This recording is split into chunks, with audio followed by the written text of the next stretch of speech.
Listen.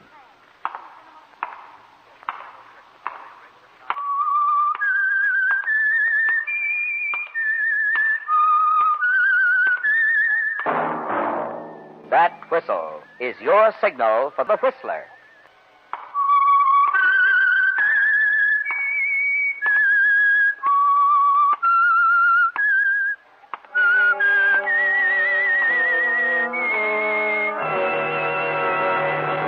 I am the Whistler, and I know many things, for I walk by night. I know many strange tales hidden in the hearts of men and women who have stepped into the shadows. Yes, I know the nameless terrors of which they dare not speak. And now the Whistler's strange story. Search for an unknown.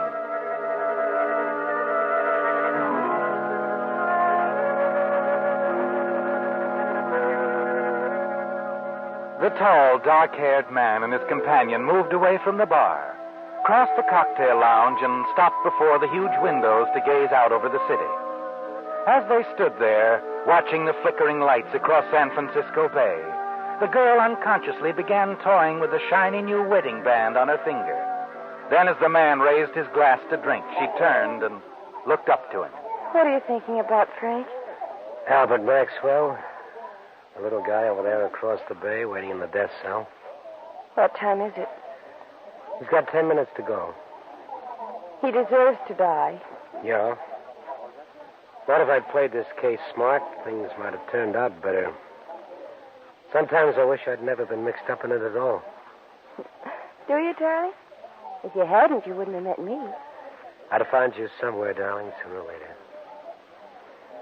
You know, Julie, maybe I ought to give it up. Quit making like a private eye and take up selling shoelaces. I'd much rather you remain Frank Ferguson, private investigator. Funny, most wives would object. Would it make any difference if I did? Maybe. Maybe not. Come on, Julie, let's go home. All right. Frank, in a few minutes, when the execution's over, you're going to forget the whole thing, aren't you? Sure. Sure, I'll forget it.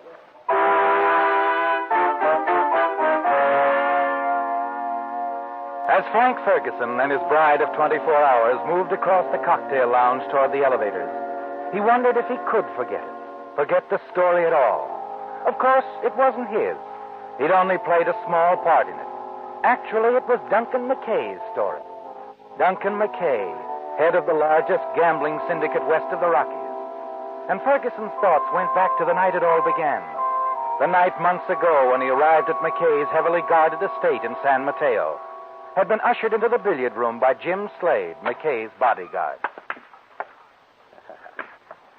Mr. McKay? Yes, Slade, what is it? Oh, come in.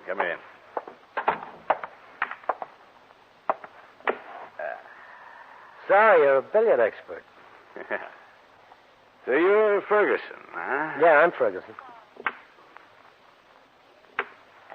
You know, you don't look... I don't look like a private eye. That's what they keep telling me. You play? By the boys along Montgomery Street, I was voted most likely to rip up the table in 1949. Yeah, how'd you play this one? Against the cushion. Where else? 5 says I do it the hard way. 5.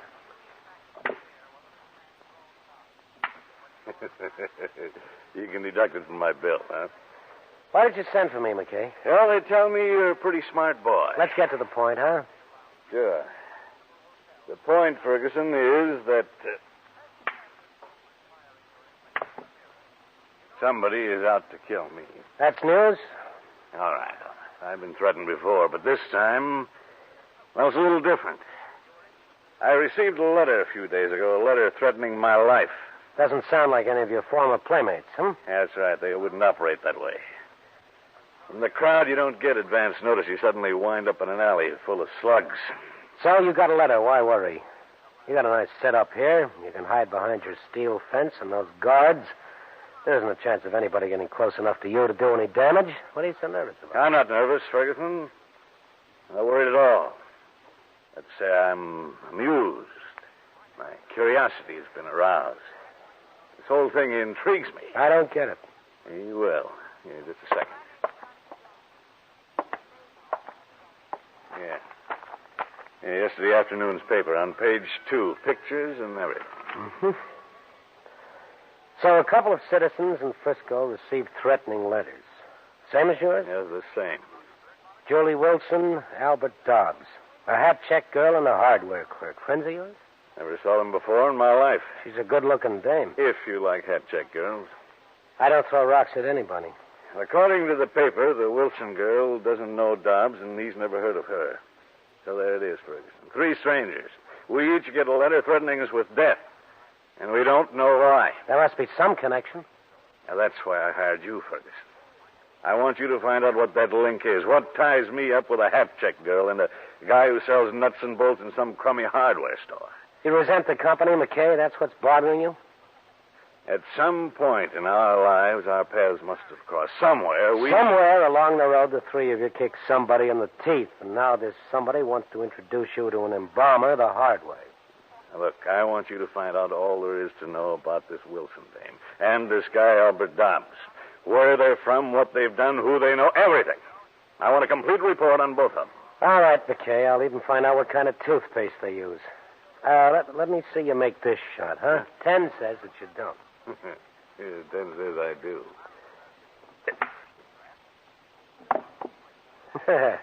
Thought you said you weren't nervous, McKay. I'll add it onto the bill, I'll see you around. Don't worry, I'll take care of everything.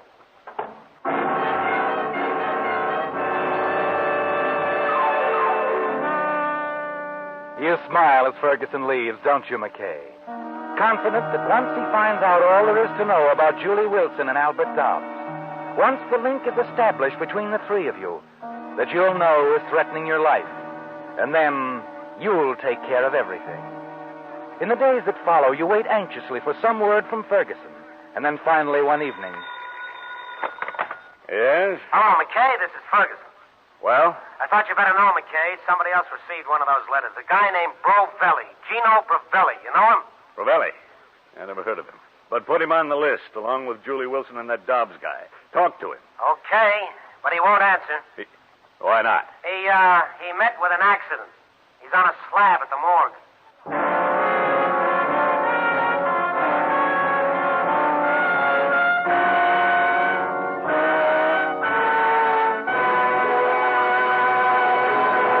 With the prologue of Search for an Unknown, another strange story by The Whistler.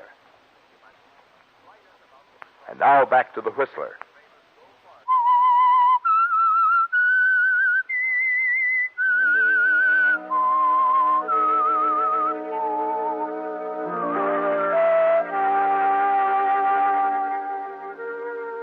You don't like to admit it, do you, McKay? But the news is more than a little disturbing. The news that the killer has claimed his first victim.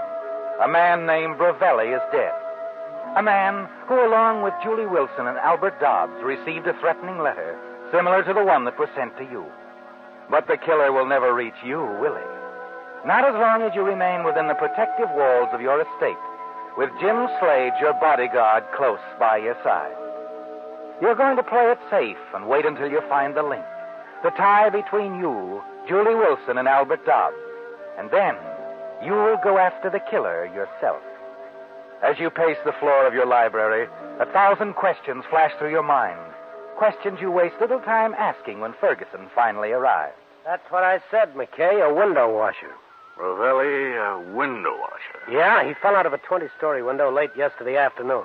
It looked like an accident. That is, until this letter came around to his boarding house this morning. The landlady spotted it the way it was addressed, you know. She called the cops. Now, wait a minute. Brovelli was already dead when the letter arrived. Yeah, the letter was postmarked yesterday at 5 p.m. Brovelli took a dive around 3. Yeah, but why mail a letter to a man after you've already killed him? Well, maybe the killer saw an opportunity to knock off Brovelli ahead of schedule and took it. That's one way of looking at it. Yeah, there's another. A couple of more, McKay. Suppose Brovelli wasn't on your friends list at all. Suppose the letter was written by some crackpot, a guy with a warped sense of humor. You said the letter was the same. Well, sure, but anybody can get a piece of butcher paper and scrawl something on it with a hunk of red crayon. Ah, you think that's what happened? No, here's what I think happened. The killer hears about a guy falling out of a building. This gives him an idea. He decides to make you sweat a little, so he writes the letter. You get the picture? Yes, I get the picture. Your nerves are showing, McKay. All right. All right. What do you find out about the others? The Wilson girl. Dobbs. Well, here's a 10-page report on Julie Wilson, or a hat check girl faces life. She's a sweet kid, McKay. Is she, Ferguson? How'd you meet her? Barroom pickup? She throw herself at your feet when you bought her a beer? No. It was all very formal, McKay. The gent who owns the club where she works introduced us. Like I said, she's a sweet kid. I've been to the club lots of times. Somehow I never noticed her. Yeah, maybe that's because you never check your hat, huh? Touche. Now, how about this hardware clerk, this Albert Dobbs? What'd you dig up on him? I didn't. He's disappeared. Disappeared? I went around to his hotel this afternoon. The clerk told me he packed up and left. Address unknown. Fine. That's great. Well, don't get excited. I got a couple of leads I'm going to check on as soon as I get back to town. I'll find him, McKay. Well, see that you do. And call me the minute you line up anything. Sure. Slade? Yeah? You show Mr. Ferguson out and see I'm not disturbed for the next few hours. All right, Mr. McKay.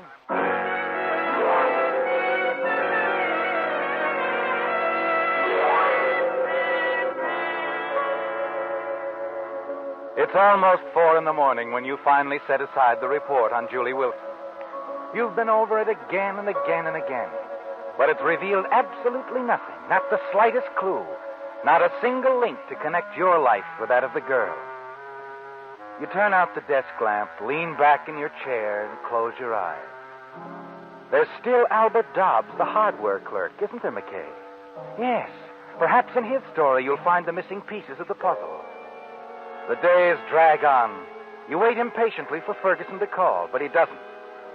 And then on the morning of the 4th day, Slade interrupts you at breakfast. Yeah?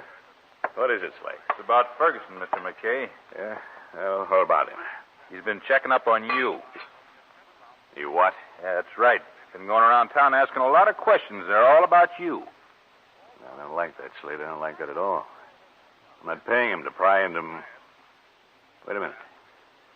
How did you find out? I've had one of my boys tailing him for a week. Why, Slade? Well, I thought it would be a good idea. Yeah, what else have you found out? He's been spending a lot of time with that Julie Wilson. Oh, getting real chummy. Real chummy. Of course, she's a good-looking doll. Yeah. He's up to something, Mr. McKay. Maybe she's in it with him. You never trusted Ferguson, have you, Slade? No. Why hasn't he told you he's found Albert Dobbs? You what? Yeah. That's something else I found out. My boy tailed him 2 days in a row to a crummy little hotel on Mission Street. Only it wasn't until a couple hours ago he found out who Ferguson was seeing there. Dobbs? Dobbs. Ferguson was talking to the little guy in the lobby.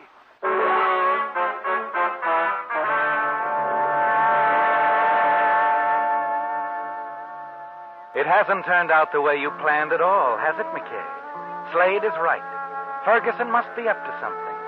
You're not exactly sure just what it is, but you're not going to take any chances. You hurry to the phone and dial. And as you do, you'll notice your hand is trembling. You call Ferguson's office. There's no answer. Then you ring his apartment. Hello? Who is this? Well, who'd you wish to speak to? Ferguson. I'm a client of his. Oh, just a minute. It's the Wilson dame. She's at his apartment. Uh-huh. Hello? This is McKay. Yeah. Was that the Wilson girl? Oh, yeah.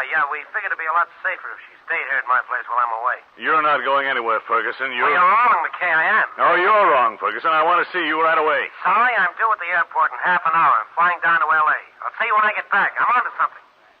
Yeah, I'll bet you are. All right, Ferguson. I'll see you when you get back. You can count on it. Leaving town, is he? Yeah. He didn't mention Dobbs. We got to get moving, Slade. Ferguson's a smart operator. If he can fit this puzzle together before I do, he'll have me right behind the 8-ball. Yeah. He gets the story from the girl, from Dobbs, checks on your background, and he's in. Yeah. He can cause you plenty of trouble and cost you plenty of money, too. Well, that may not be what he has in mind, but I'm not going to take many chances. From now on, I'm going to handle things my way. Tonight, we're going to drop around to Ferguson's apartment and have a nice, long talk with Julie Wilson.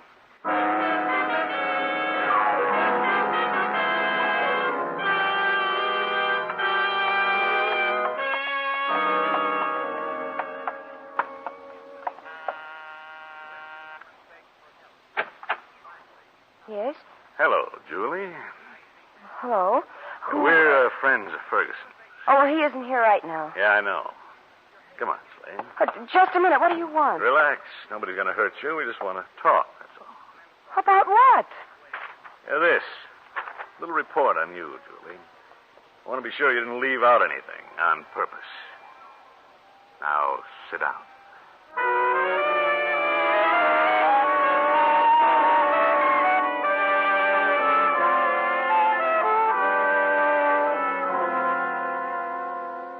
I don't know anything about it. You gotta believe Come on, me. sister. Now, take it easy, Slade. You might hurt the pretty lady. Please, I've told you all I know. Now leave me alone. What did you tell Ferguson? What did you tell him he forgot to include in his report? Honest, I don't know what you mean. Now, look, it's getting late and my patience is getting a little bit...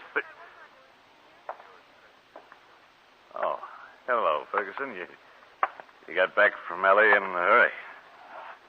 What's the idea, McKay? Oh, we just dropped around to have a friendly chat. Look, all. McKay, I don't like guys to call on my girl unless she invites them. Your girl? That's what I said. Julie and I are going to get married. Please, Frank, it's all right. Married, huh? You know, I don't get you at all, Ferguson. When I showed you her picture in the paper, you didn't know her. I didn't then. This happened kind of quick between us. I see. I don't think you do, McKay. Whether you do or not, you can take a powder now and take your ape with you. Listen, Ferguson. All right, Slade, don't annoy Mr. Ferguson. His trinker figure is nervous. He might do something rash. Come on. We'll see you around, Ferguson. Remember, I still want to talk to you. What do you think, Mr. McKay? Yeah, I'd say the girl was leveling. But I'm still not sold on Ferguson. And we'll find out soon enough. Where's Dobbs heading out? Mission Street, near the waterfront. Not too far from here. Let's go see him. You know, he might have the answer.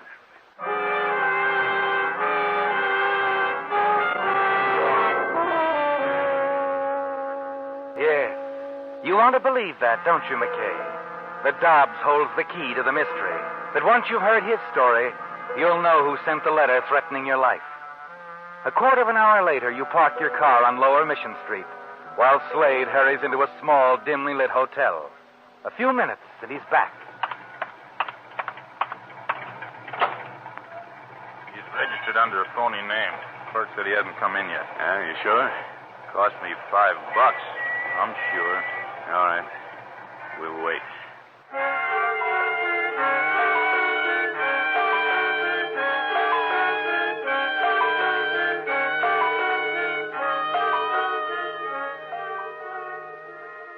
Give me a cigarette, will you, Slade? Sure, Mr. McKay. Here. Thanks.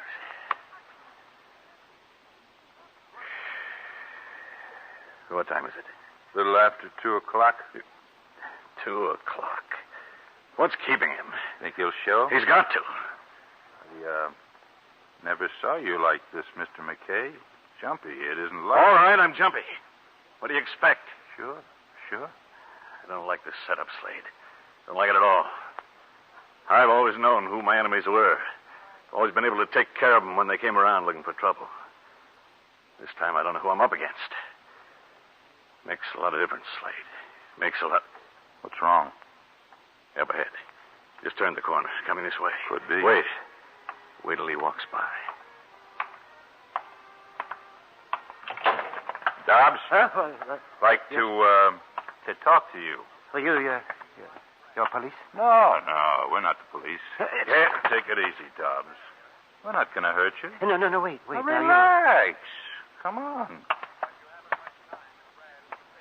Hello, Dobbs. Who are you? A handy guy for you to know, if you want to level with me. But I don't understand. Hey, we'll talk about it on the way. Where are we going? Down to my place at the peninsula. Nice, quiet, very safe place for both of us, Doc. Both of us? I think it'd be a good idea for us to have a little talk. Maybe we can add up a few things and find out who's trying to kill us. Us? You mean you two? Yeah, we're both in the same boat. Now get in, Dobbs. We're wasting time.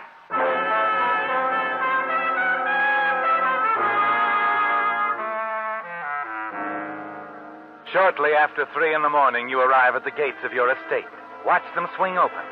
You nod to the guard and drive on up the roadway to the house.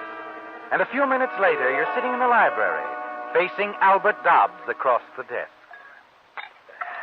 Sure you won't have one, Mr. Dobbs? No, thank you. Yeah. Now go ahead, Slade. Fix yourself a drink. Thanks.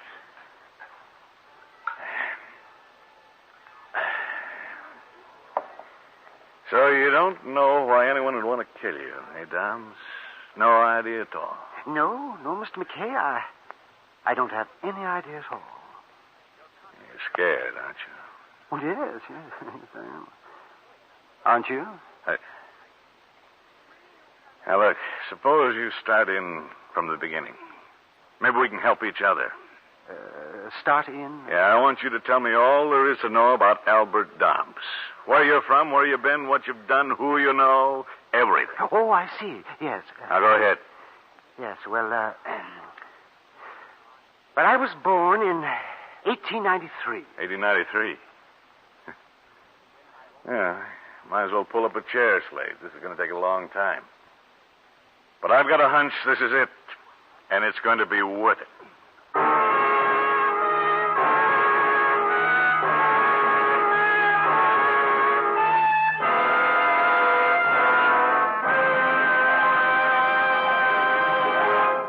The Whistler will return in just a moment with a strange ending to tonight's story.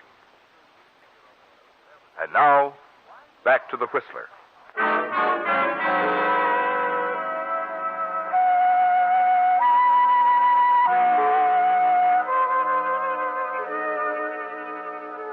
It's almost dawn now, and you're tired, aren't you, McKay?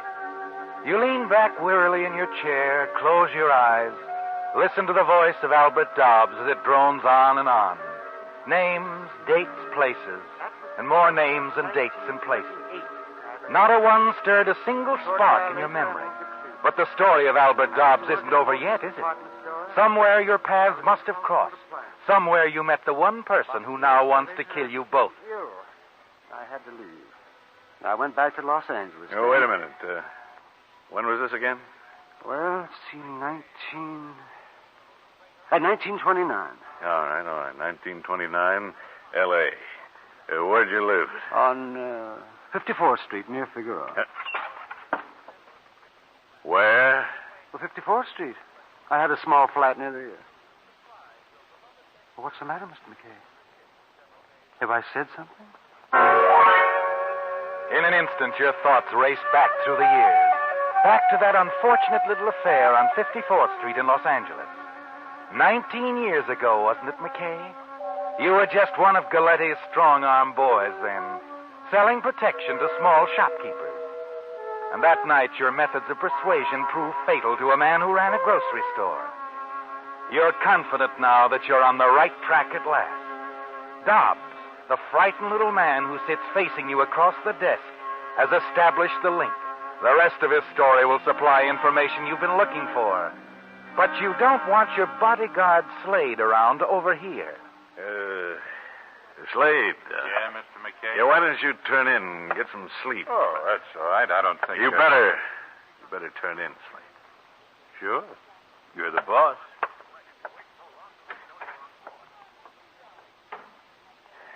Now, all right, Dobbs. About 54th Street in L.A. Now, suppose you tell me who... Hello? McKay, this is Ferguson. Yeah, what do you want, Shamus? Look, McKay, you can thank Julie for this call. She talked me into it. I was in favor of letting you sweat. What are you talking about? Till I made that trip to L.A., I wasn't sure. I am now. I've got your man, the guy who's trying to kill you. As soon as I hang up, I'm calling the police. Oh, wait a minute. You know who... Yeah. A guy named Maxwell died in L.A. His brother's been after you a long time, McKay. But with all that protection you had, he couldn't get close to you. So he figured out a way to get you to come after him. What? That letter he sent you. He knew if he mailed the other two to a couple of strangers, people you'd never heard of, your curiosity would be aroused. The letter he sent to Julie was a blind. But the one he sent to himself was going to pay off. To himself? He'll kill you the first time he gets you alone, McKay, so I thought I ought to warn you. His real name is Albert Maxwell, but we know him as Albert Dobbs. Dobbs? Dobbs? That's right. I'm Albert Maxwell. Wait a minute. You got me wrong. You got... Wait!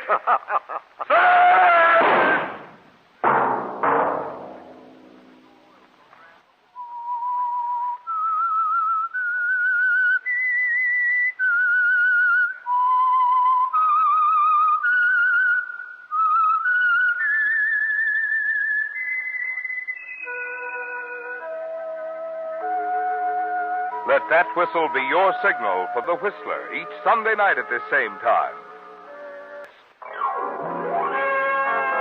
Featured in tonight's story were Willard Waterman and Frank Lovejoy. The Whistler was produced and directed by George W. Allen with story by Adrian Jondeau and music by Wilbur Hatch. Remember at this same time next Sunday, another strange tale by The Whistler. Marvin Miller speaking. This is CBS, the Columbia Broadcasting System.